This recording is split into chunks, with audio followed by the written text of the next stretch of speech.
Hey, what's up, everyone? Just picked up something pretty cool from Smoky Mountain Knife Works, and I wanted to share it. Uh, right here, I have the Kershaw Static, which is a pretty nice, on the small side, cleaver blade pocket knife. Now, most of their models have G10 handles. They have some special ones that have micarta. This particular one has copper scales, and if you watch the station, you know two things. I really like copper, whether it's coins or scales, and I really like cleaver blades. So I had to pick this thing up. Now, typically, I've seen these around $50. Came out about a year ago, by the way. I see these for around $50. I've seen some special versions for about 60. This particular one kind of shocked me. It was on sale for like $35 from Smoky Mountain Knife Works. If you like this knife, this is a chance to pick it up. I couldn't believe it was that price. So let me give you some basic specs on it and just show you a little bit here. One of the good things is this came pretty darn sharp too. I was pretty happy with that. So there's a 2.8-inch blade. It's I would say maybe a little shy of an inch wide. As far as jimping, it has a decent amount of jimping, fairly aggressive, but you know how I am with jimping. You can always have more. Then we have the choil here, and a fairly narrow handle. Now, in this particular knife, I think that the extra weight from the copper scales really adds something to it. It makes it feel a bit beefier. Blade stock is 0.12 inches, and as you can see here, it has a flipper. It's really smoothed out. It was a little there's a little more resistance I noticed the first maybe few dozen times I flipped it, but it's doing pretty well now. This is on ball bearings. It's not drop shutty by any means. I think as it works in, it will be. And if I throw a little oil on the pivot, it should help out quite a bit. So, as I said, we have a 2.8-inch 2.8-inch blade here. Let's see. So we have 1-inch, 2, just shy of the 3-inch mark, 2.8. And on the handle here, let's put that right near the top, we have 3, almost 4 inches. It's about 3.8 to 3.9 inches. Typically, I like to have, let's call like a main knife if I carry a little over 4 inches, but this one works for me. It's fine. Now, as far as a full hand, I do have the full hand on it, and I have that jimping from my thumb, which I like. I would have liked maybe a little more jimping, but you know what? I can deal with it. Now, the pinky doesn't quite fit on the top, but you may also notice there's a pretty wide choil there. So you choke up on that choil, and then look at that. You kind of have a full hand knife there. That's pretty cool. And then again, you have the jimping. Now, if you're making cuts here, kind of like this, the jimping is in an okay spot, but you know, would really make me happy. Just kind of just run it all the way up here. This way you can kind of push over there, especially if you have larger hands. I'd appreciate that, Kershaw, but you know what? For $35, I am thrilled. Even though the scales kind of look like an Autobot. Some may think a Decepticon, but I'm thinking more of an Autobot. Now, as you noticed, it has a liner lock here. And it has stainless steel liners. Are those skeletonized?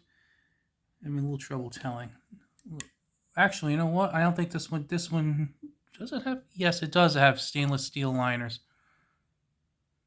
I'm not sure if you can tell that. Yep, stainless steel liners. Actually, it looks like it's just on the side that has the lock bar. I guess they figure it's really not necessary with the copper. But very cool. The clip is a reversible clip. And see right there, pop it on there. So for left hand, right hand, tip up carry. Now, one thing that I'm not too thrilled about, but I will take it on a knife of this price point, is that the clip is not recessed. As you can tell, the spot where the holes are is not machined out, so it doesn't fit right in there. So you might get a little bit of pocket resistance, but carrying it around, I didn't notice any issue with that. It's just one of those little details that is certainly not a deal breaker by any stretch, but it's nice if it's there. And like I said, as far as the deep carry clip, it's pretty deep carry.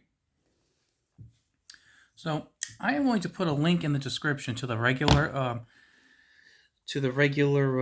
static cleaver on the Amazon page. But like I said, this particular, and they have a few different models there, but this particular model, if you want that, I would say Smoky Mountain Knife Works.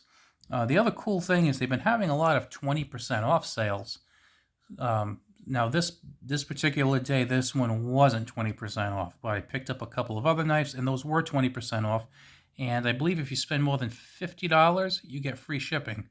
So if you buy this and, you know, like a $15 knife, you're going to get free shipping. That's pretty cool. You can't beat that. And like I said, this came pretty sharp. I was really impressed with this. Whoops. As I mess up.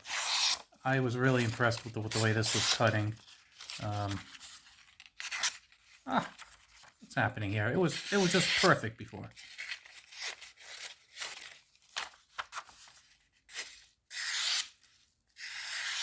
Yeah, when I don't mess it up, it does well. So as you can tell, pretty sharp right out of the box. I did nothing to this. And with the D2 steel, it holds an edge pretty well. Not too stainless, but it holds an edge well, so it should be good for a while before you have to sharpen it again.